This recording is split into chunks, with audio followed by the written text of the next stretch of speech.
वर्तमान समय में विश्व के महामानव के रूप में विख्यात महात्मा गांधी की जन्मभूमि भी भारत देश है।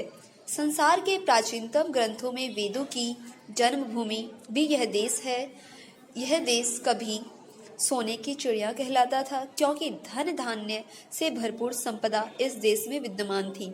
स्टूडेंट्स, आप सभी ने भारतीय गाने में सुना होगा, देशभक्ति गाने में, सोने की चिड़िया डाल डाल पर।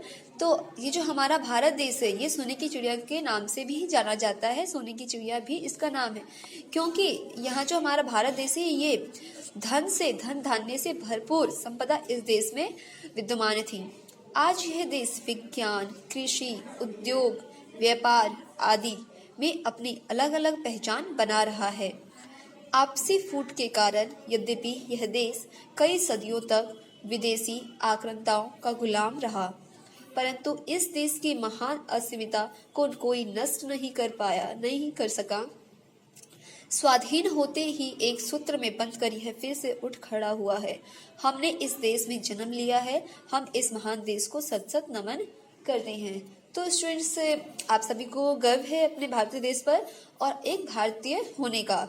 हम सभी को हमें भारतीय होने का गर्व है। यह जो देश है सबसे प्यारा देश है और महान देश है। ओके स्टूडेंट्स, आज आप सभी ने अपने भारतवर्ष के बारे में जाना है कि स्टूडेंट्स, यह यहाँ पर जो है अलग अलग धर्म के लोग रहकर भी यहाँ पर भिन्नता होने के बिना, इतनी सारी भिन्नताएं होने के बाद भी जो पूरा देश, पूरा भारतवर्ष एकता के सूत्र में बंधा हुआ है। इसी कारण जो हमारा देश प्यारा भारत देश है और हमें भारतीय होने पर गर्व है।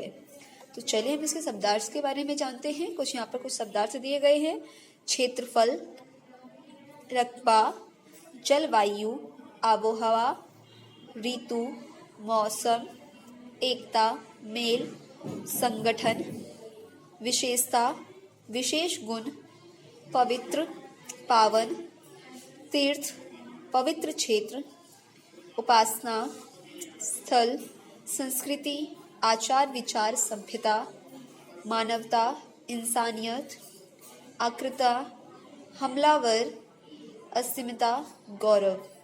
ओके स्टूडेंट्स, तो चलिए स्टूडेंट्स, हम इस वीडियो को यहीं पर ख़त्म करते हैं। Thank you so much all of you.